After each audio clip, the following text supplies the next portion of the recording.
Boa noite, é um grande jogo digno da grandeza de um Fla-Flu, da qualidade técnica das duas equipes, de uma grande apresentação, com um resultado inconteste. Trabalhamos bem nas três alturas defensivas, né? Na alta, na média e na baixa. Demos poucas chances ao adversário. Tiveram poucas finalizações, acho que nenhuma no gol, né? Fomos efetivos nas opções que a gente teve de ataque. Podia ter sido até um pouco mais, alguma outra situação mais clara, né? E mantivemos uma média que a gente vem tendo dentro da competição, de não tomar gol e fazer 2 ou mais gols, né? Então, estamos muito felizes por isso, devido à grandeza do adversário, mas com consciência que sábado continua essa semifinal. Os números não dá para avaliar agora, não tem jeito. A adrenalina dela fica projetando uma semifinal que está ainda aberta. Tite, Kleber, boa noite. Raíza Simplício da Gol Brasil aqui. A gente tem visto, e hoje de novo, né, o Flamengo com muito volume de jogo, criando muitas chances. O Kleber até destacou que o Flamengo faz pelo menos 1 a 2 gols por partida nessa competição. Mas a gente sente que dá para fazer mais. Como é que está isso? Você já falou algumas vezes sobre contundência, vocês conversam isso, trabalham com jogadores. Hoje, na minha opinião, o Flamengo poderia ter feito 4, 5 tranquilamente. E rapidinho, Tite, eu vi você ali bem chateado, reclamando com a arbitragem de um lance. O Arrascaeta também até chamou ali o VAR, um lance que seria pênalti para o Flamengo. Vocês já conseguiram ver esse lance? O que foi que aconteceu ali? Eu vi, tenho opinião, porém a direção que vai falar a respeito. E do outro lado tem Fábio no gol, né? Trabalhamos normalmente essa semana, tivemos 5 dias de trabalho, trabalhamos bastante finalizações e as outras valências, né, táticas e técnicas também. Vamos continuar trabalhando com os meias, com os atacantes, movimentações estratégicas e finalizações, né, de bola de fundo, de bola frontal. O trabalho é esse, e procurar cada vez mais. A gente sempre tem batido na questão da evolução da equipe, procurar evoluir jogo a jogo. Buenas noches, por acá. Aquí. Quería consultarles por Eric Pulgar, viene haciendo buenos partidos. Hoy, cuando había pocos espacios, él manda el cruzamiento para el primer gol de Everton Cebolinha. Además, lo suma a una convocatoria reciente a la selección chilena. Si pudieran analizar el momento de Eric Pulgar, se lo agradecería. Buenas noches. O Eric vem fazendo grandes jogos, né? Teve um problema que ficou fora de 1 ou 2 partidas, um problema de não lembro se foi dengue, que foi, não estou lembrado agora. Voltou bem, como tinha terminado o ano passado bem, é um grande jogador, faz uma função, faz como primeiro, faz função como segundo, e hoje fez um grande jogo novamente. Sentiu um pouquinho, e a entrada do Igor, a gente está muito feliz, mais um bom jogo do Igor, que também faz bem essa função, né? Um menino que vem crescendo também, a gente fica feliz pelos meninos também. Eric é um grande jogador. Grande jogador. Boa noite, Tite. Boa noite, Kleber. Aqui, Sidão Marim da Litoral News. Acho que, se a gente olhar para o futebol brasileiro hoje, nenhuma equipe tem um jogo coletivo tão qualificado como o Flamengo tem, né, sob o comando de vocês. Claro que do lado individual o time é muito forte, mas o coletivo da equipe sobressai dentro de campo. Lembro que na última coletiva você falou um pouco sobre a solidariedade, nessa família que o Flamengo está formando. Queria que vocês analisassem um pouco esse jogo coletivo do Flamengo, a importância disso para essa sequência muito positiva. E, se me permite uma segunda pergunta, de que maneira trabalhar durante essa semana para manter os jogadores focados, mesmo sabendo que o Fluminense tem que fazer 3 gols de diferença para tirar o Flamengo da final? Obrigado. Eu entendo a pergunta que tu colocaste, tu usou a conotação família, mas não é uma família. A família é uma coisa sagrada. Pai, filho, mãe, não tem igual. Tem uma relação de profissionais que são transparentes, que são leais, que querem o trabalho, que querem merecer através do seu trabalho, que não quer tirar nada do adversário ou de arbitragem, mas não quer que ninguém lhes tire também aquilo que é seu. É um direito que ela tem. E ela procura, dentro do seu trabalho, se fazer merecedor, né, do resultado, de uma conquista, de um placar, de um desempenho. Às vezes o jogo do desempenho não é o placar, não é o jogo do placar. E às vezes ele se traduz. Mas é muito mais, tu está muito mais perto de vencer quando o teu desempenho está, e não o acaso, não a circunstância. Então, em termos familiares, não, nós temos um grupo extraordinário. Está respondido. E a outra parte da pergunta. Eu não sabia, porque eu não estava, mas os atletas comentaram de que o ano passado, retrasado, nos vencidos de 2-0, passado, e perdeu, né?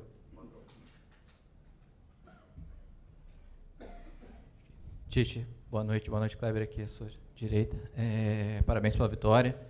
E, Tite, um jogo que o Flamengo sofreu muito pouco, né? Eu só me recordo de uma chance do Fluminense, que foi um cruzamento, que o Diogo Barbosa bateu por cima, e um lance que origina lá na frente, numa pressão, o Flamengo lá na linha de fundo, que o Cebolinha acho que larga o Arias, e aí o Fluminense consegue sair naquela primeira linha e chegar na única chance, né? Só isso. Taticamente o time parece estar quase perfeito, né? Eu queria saber se você considera que taticamente esse time já tem a sua cara, já está taticamente do jeito que você gosta. E, se me permite uma segunda pergunta, o Léo Ortiz foi apresentado ontem, contratação recente, queria que você pudesse comentar um pouquinho sobre esse jogador. E que dor de cabeça, né? Uma defesa que não sofre gol, como é que fica para chegar um jogador? Obrigado. A gente, como eu falei na resposta anterior, a gente, no processo defensivo, faz a marcação nas 3 alturas, né? Estuda muito o adversário, procurou marcar bem nesse primeiro momento da bola de saída, da iniciação do Fluminense, com uma pressão alta, forte, com todas as formas que eles têm de saída. Depois, na média, também bem organizado. E na baixa, a gente já vem trabalhando, né? Conforme adversário, a gente muda um pouquinho a estratégia, algum detalhe ou outro. Estudamos muito os adversários para isso. Então, essa consistência, a gente fala, não é a melhor defesa, né? A questão não é o zagueiro ou o lateral, a questão é o time que se defende, a forma que se defende. E essa solidariedade que eles têm em conjunto, o coletivo que se falou para jogar, mas também para defender. Então, por isso que a gente bate muito na questão do equilíbrio, né? De não tomar gol é importante, quanto menos gol tomar é importante, mas também buscar o gol na hora que tem essa posse. Roubar essa bola lá na frente significa ter a posse para também levar perigo ao adversário, às vezes até no setor mais perto do gol. E a gente fez bem, né? Tiveram essa escapada, e que é normal pela grandeza do adversário, né? Mas a gente tem evoluído e vamos continuar trabalhando e evoluindo. Ele fala em consistência defensiva, o Matheus fala em fazer gol. Equilíbrio. Tem que ter os dois.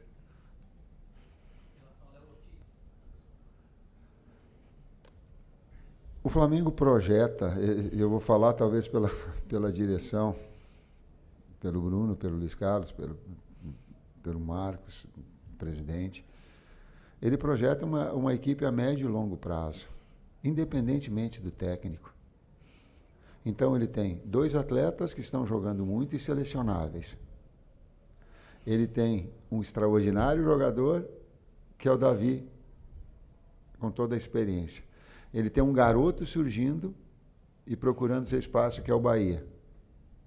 Então, tu tem que ter nessa estrutura, saiu o Rodrigo Caio, saiu o Pablo, de ter um jogador desse nível em função de reposição.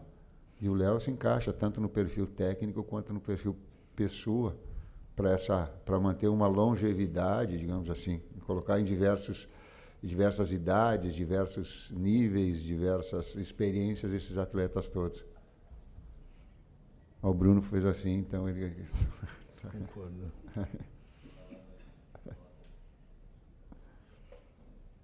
Pode? Professor Tite, Kleber, parabéns pela vitória. Queria tocar em 2 assuntos aqui. Quando a gente pega o tempo de posse de bola, a gente encontra uma igualdade, 51-49, é uma igualdade. O Flamengo finalizou 23 vezes e o Fluminense apenas 8. Porém, o Fluminense fez 10 faltas e o Flamengo 20, mas só sofreu um cartão amarelo, que foi um cartão para o De La Cruz. Eu queria tocar nesse assunto com os senhores, para que vocês comentassem se, dentro daquele processo que o senhor tanto falou desde o início de equilíbrio, saber jogar o jogo e a inteligência dentro do campo também é saber parar o jogo no momento crucial, ao invés de fazer faltas duras para, em alguns determinados momentos, se recompor, porque tem um outro grande time do outro lado. E também queria que vocês comentassem sobre o processo de evolução do Igor Jesus. Obrigado e parabéns. Vou começar pelo Igor, né? Assim como a gente citou o Bahia, assim como tem o Vitor, que já estava no grupo quando chegou, o retorno do Matheus, o Flamengo tem, por tradição, né, revelar jogadores. Então a gente traz, o menino fez uma cirurgia no final do ano passado, se eu não me engano, recuperou, né, trabalhou com a gente na pré-temporada ainda em recuperação, voltou. E nas condições, é importante também esses grandes atletas que o Flamengo traz para dar essa confiança, né, para ensinar algumas coisas, né. O Sampaio, que foi um grande volante, tem um cuidado com os jogadores na função. Então, o Igor é um menino que vem crescendo, tem muito ainda para evoluir, mas é uma grata surpresa. Hoje entrou e fez um bom jogo novamente. A questão das faltas não é um número que nos nossos jogos aparece muito. Eu acho que na maioria dos jogos a gente faz menos falta que o adversário. E hoje, minha opinião, das 20 faltas que aconteceram, se fosse um jogo de Libertadores, eu acho que a gente faria umas 10. Então, por isso, até, de repente, tem aumentado o nosso número de faltas, né?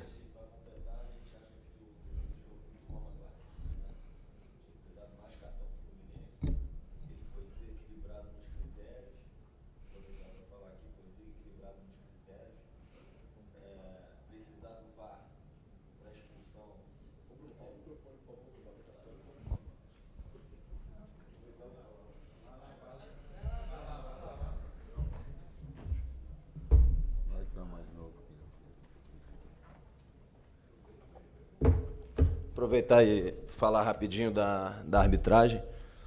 A gente entende que os árbitros precisam passar por um processo de amadurecimento, de formação. A gente apoia a FERJ nesse sentido, apoia a transparência. A gente elogia quando tem que elogiar, mas é importante pontuar, até pelos números da questão das faltas aí que vocês colocaram, que são enganosos em relação aos cartões. A gente acha que ele foi muito mal na parte disciplinar. A gente não entende por que 2 critérios. Então, ele tinha um critério para cartão em relação à equipe do Flamengo.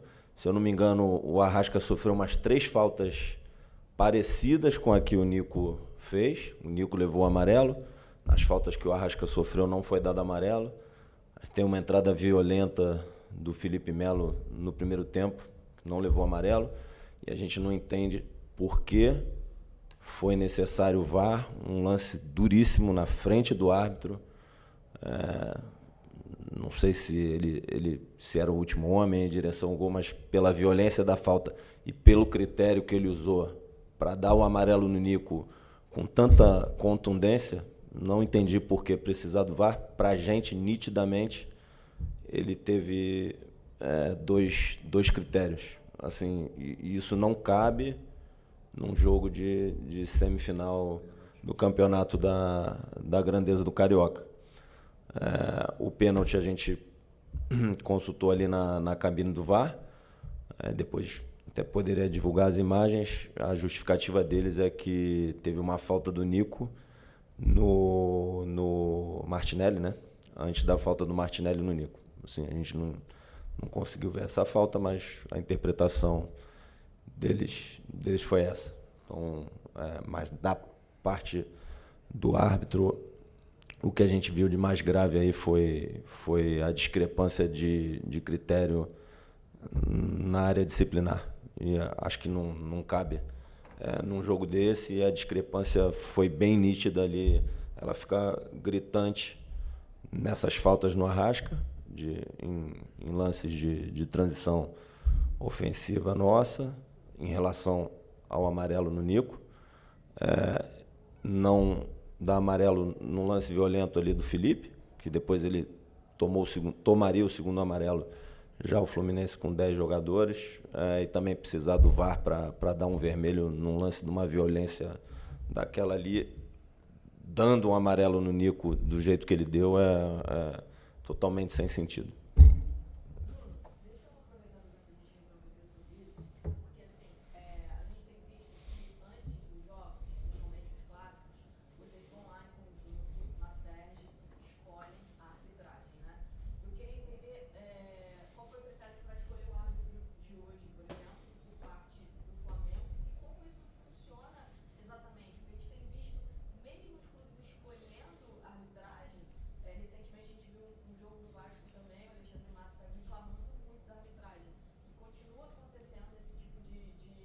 reclamação de erros que os clubes acreditam ser erros grandes? Assim, do ponto de vista da transparência e coerência, a gente só tem a elogiar a FERJ, como na questão do pênalti que eles nos receberam ali logo após o jogo. Então isso não tem o que questionar quanto à lisura, transparência, coerência, né? E a gente apoia todas as medidas nesse sentido. A gente sabe que precisa formar mais árbitros, precisam ser formados. A gente apoia a FERJ nesse sentido também. Mas assim, os erros acontecem. Quando é para elogiar, a gente elogia, e quando tem que criticar, a gente precisa pontuar e criticar. Os árbitros dessa semifinal foi um processo diferente, foi um processo de seleção da FERJ de acordo com a performance dos árbitros no campeonato. Então, eles explicaram o critério e acho que foram totalmente coerentes, foram transparentes, não tem o que questionar nesse sentido. E nos outros jogos da fase de classificação foram escolhidos em consenso, também sempre ouvindo a opinião técnica do presidente da comissão de arbitragem. Enfim, a gente tem a confiança na FERJ, tem a confiança no presidente da comissão, nos processos. Agora, os erros acontecem. O que incomoda a gente é quando tem falta de uniformidade, por exemplo, de critério. Assim, se o critério for o mesmo para as duas equipes, está tudo certo. Mas do jeito que foi hoje, a questão disciplinar incomodou a gente. Quanto à escolha do árbitro, acho que a escala foi correta. A gente confia no presidente da comissão, confia na FERJ. Tem sido extremamente transparente. Como eu disse aqui, receberam a gente no VAR, mas quando os erros acontecem, a gente precisa pontuar. Espero que, enfim, no próximo jogo da semifinal transcorra tudo bem, sem problema. Não só a escalação do árbitro, mas a escalação do VAR daqui a pouco. Sim, escalar, né? sim. Vai ter uma reunião nessa semana agora para a definição do árbitro e do VAR do segundo jogo, da semifinal. Obrigado, boa noite.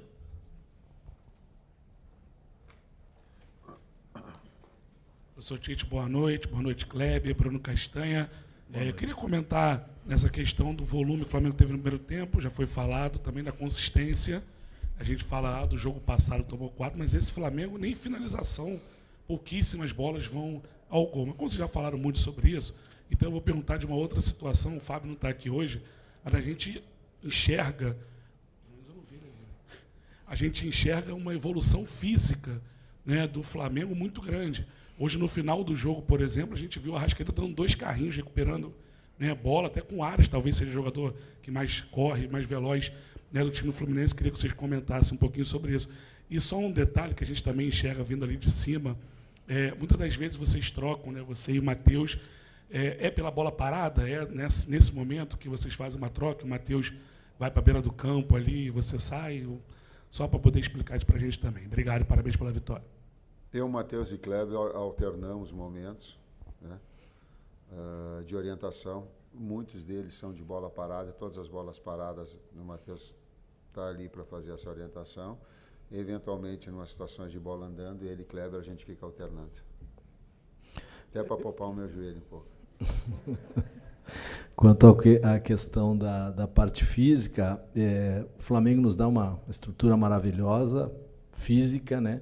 E uma estrutura de profissionais de altíssimo nível também, que ajuda o Fábio, que é o preparador físico, que chegou com a gente, experiente, e a gente trabalhando com uma comissão de uma forma geral, todos os cuidados de volume, de intensidade de trabalho, dos cuidados individuais de cada atleta, né, junto com todo esse processo que eu falei, com nutrição, para que os atletas estejam nas melhores condições, né? Então, faz parte assim que a gente joga, amanhã a folga, depois uma recuperação que começa a ser feita com cada atleta, cada um na sua maneira, né, para que a gente possa, a partir de quarta, quinta-feira, trabalhar a estratégia para o jogo. Sim, evoluindo e manter esse nível, né? Mas para mim o grande detalhe é a recuperação e e o volume e o equilíbrio, que é uma palavra que a gente usa, o equilíbrio desse volume, intensidade nos treinos, para que a gente possa manter o atleta, e a gente usa o termo que é fresco, né? Para que o atleta possa chegar no jogo em totais condições de pressionar, de correr para trás até o final. Boa noite, Tite, boa noite, Kleber. Léo José, do Coluna do Fla. Na última quinta-feira, a janela de transferências foi encerrada, né? E o Flamengo, para esse primeiro semestre, fechou com Vinha, De La Cruz e também com Léo Ortiz. Ontem, na coletiva no Ninho do Urubu, o Braz disse que entende que a diretoria atendeu a todos os pedidos feitos pela sua comissão técnica. A pergunta é, na sua visão, o Flamengo ele atendeu aos pedidos que você fez para a manutenção do elenco? E esse elenco está fechado já em relação, pensando no início de Libertadores, de Brasileirão, de Copa do Brasil? Marcos falou, está falado. A gente trabalha de uma forma... há uma relação e há um diálogo constante nessa busca. Claro que a grandeza do Flamengo, como eu falei anteriormente, até você, ele vai estar aberto às situações que elas possam acontecer dentro do próprio cenário, acredito, do cenário nacional, né? Então, no internacional não, mas o cenário nacional tem, e aí a gente conduz, mas é de uma forma com sintonia. Aqui, Tite, boa noite, Kleber. Kleber, você falou sobre o treinamento feito em relação às diferentes alturas do bloco de marcação, médio, baixo e alto. E aí, Tite, teve um pequeno período, antes da expulsão do jogador do Fluminense, que o Fluminense começou a impor um pouco mais de volume, mais cruzamentos para a área, e o Flamengo com dificuldade de realizar essa transição. Eu queria te perguntar se isso foi uma consequência direta do jogo ou foi uma estratégia iniciar o segundo tempo num bloco mais recuado para criar mais espaço na frente, e aí após a expulsão, o Flamengo com mais conforto pela superioridade numérica, conseguiu voltar a pressionar um pouco mais acima. Marcos Martins, do canal da QSRN. Não, foi pela qualidade do Fluminense. Quando tem um Fla-Flu com jogadores de tanta qualidade técnica, inevitavelmente eles vão conseguir construir. São diversos e diferentes jogos dentro do mesmo jogo. Isso é do jogo, é da partida saber trabalhar, mas foi qualidade do Fluminense, não como ideia. Última pergunta aqui. Tite, Kleber, parabéns pela vitória. Até falando a respeito desse equilíbrio que é tão buscado no trabalho diário no Ninho do Urubu e nas partidas, a atuação do Everton Cebolinha, você às vezes evita falar em atuações individuais, mas o Everton Cebolinha, no meu entendimento, hoje ele se destacou, talvez tenha sido o maior destaque da partida. Não apenas pelo gol marcado, muitas vezes se analisa a partida pelo resultado e não pelo desempenho, mas também pela entrega dele sem a bola. Eu contei 3 roubadas de bola, uma delas importantíssima, que culminou com a expulsão do zagueiro Thiago Santos, e se essa preocupação é também uma preocupação de que os jogadores tenham esse comprometimento durante os 90 minutos, tenham esse foco do comprometimento tático de não jogar apenas com a bola no pé. Eu vou te dar só um dado e depois o Kleber fala mais a esse respeito. Os últimos 4 trabalhos aqui dentro do Flamengo,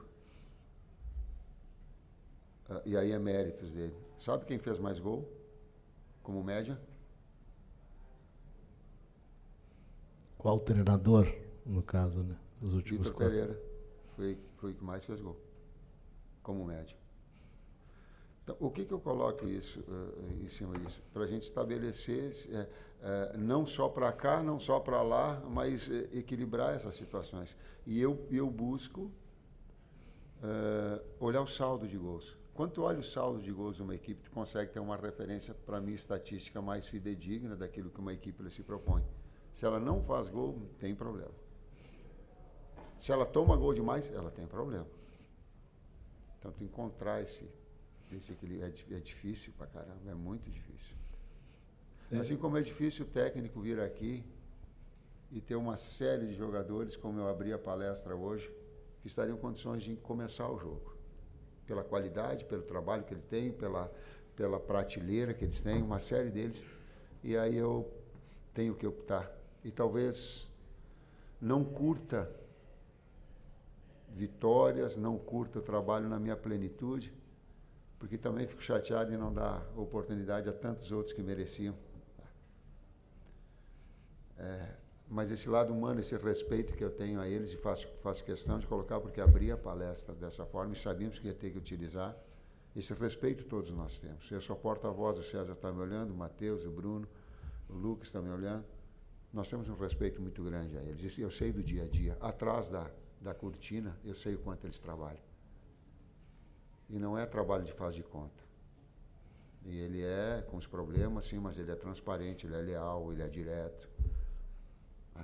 Então, até eu vou para casa curtir de um lado, mas vou ficar assim, poxa, queria ter mais oportunidade para mais atletas. E não consigo, na plenitude, ainda curtir o técnico, outra vez carregue com ele, o técnico principal carregue com ele essa tristeza um pouquinho de não dar todos naquilo que ele gostaria de botar para jogar. A pergunta tática dos externos, a gente tem hoje no grupo 3 externos com característica de amplitude e jogada de 1 contra 1, né? Cebolinha, Bruno Henrique e Luiz Araújo. Tem o Verto, que é um menino da base que foi campeão aqui na base, que tem um histórico da base, que está trabalhando com a gente, tem essa característica, que tem treinado muito bem também. Aí temos aquela questão que a gente sempre coloca para vocês de usar meias com flutuação, com características como tem entrou o Vitor no último jogo, entrou agora, né, entrou bem, tem o Mateuzinho que retornou, jogadores com características diferentes, o Nico que fez ali no início, o Gerson que pode fazer também, e todos eles têm as suas funções bem claras, bem determinadas, nas 3 alturas defensivas do jogo, falando na parte defensiva, e na parte ofensiva, cada um com a sua característica contribui muito para o jogo, né? Tem dado muita contribuição, o Luiz que tem jogado mais, ele e o Cebola muito, e o Bruno tem entrado muito bem em todos os jogos, às vezes pelo lado direito, pelo lado esquerdo, o Bruno e o Cebola mudando o lado, então a gente tem ficado muito satisfeito, eles estão entendendo essas questões, né, de posicionamentos defensivo e ofensivo, e a contribuição é muito alta de todos. Obrigado. Boa noite. Até sábado que vem.